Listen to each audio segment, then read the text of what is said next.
Isang lihim ang nabunyag at isang bata ang nabasag ang puso. Pero kasabi nito may isang na namang anak ang gustong angkinin ng buo ang pagmamahal ng kanyang ama. Matagal nang gustong umami ni Atoy kay Ibiang tungkol sa tunay na anak niyang si Janine. Ngunit sa tuwing susubukan niya, nawawalan siya ng lakas ng loob, lalo na nang marinig niya ang tula ni Ibiang tungkol sa kahalagahan ng isang ama. Doon niya napagtanto kung gaano siya kahalaga sa bata, kaya lalo siyang natakot na masaktan ito. Kinabukasan, magkasama silang pumunta sa paaralan para sa parent presentation. Ipinagbalaki ni Atoy ang kanyang trabaho bilang isang mananahi, habang sa kabilang classroom naman ay ipinagmamalaki ni Janine sa kanyang mga kaklase na mayroon na siyang daddy. Ngunit nang marinig niyang si Atoy ang kasama ni Ibiang, agad siyang sumugod sa classroom. Sa harap ng lahat, isinigaw niyang hindi tunay na ama ni Ibiang itong si Atoy at siya ang totoong anak nito.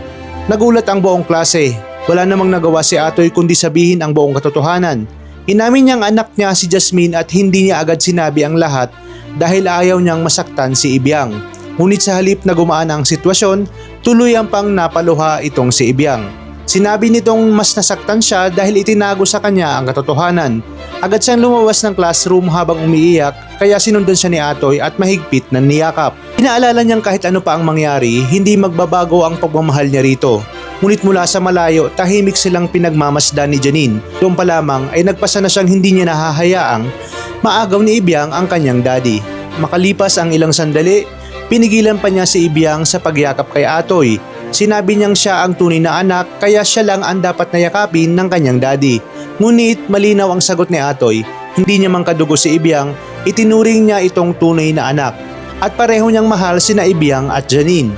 Dahil dito lumambot ang puso ni Janine, sa unang pagkakataon ay tinawag niyang daddy si Atoy at niyakap niya ito. Halos maiyak naman si Atoy, pero may kondisyon si Janine.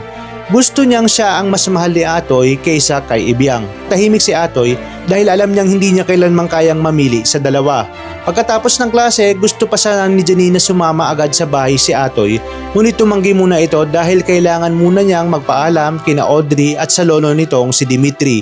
Pag uwi ni Atoy, kinuwento niya kay Manang Sita kung gaano siya kasaya nang marinig ang salitang daddy. Samantala sa mansyon, nakiusap naman si Janine kay Audrey na payagan siya na magbakasyon sa bahay ni Atoy. Kung una ay tumanggi si Audrey, pero kalaunan ay napapayag din matapos siyang kumbinsihin na panahon na para makasama ni Janine ang kanyang ama.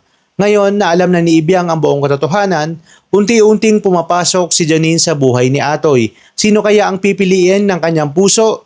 O may paraan pa kaya siyang mapanatiling buo ang kanilang pamilya pagsasamahan nitong si Ibiang at Janine?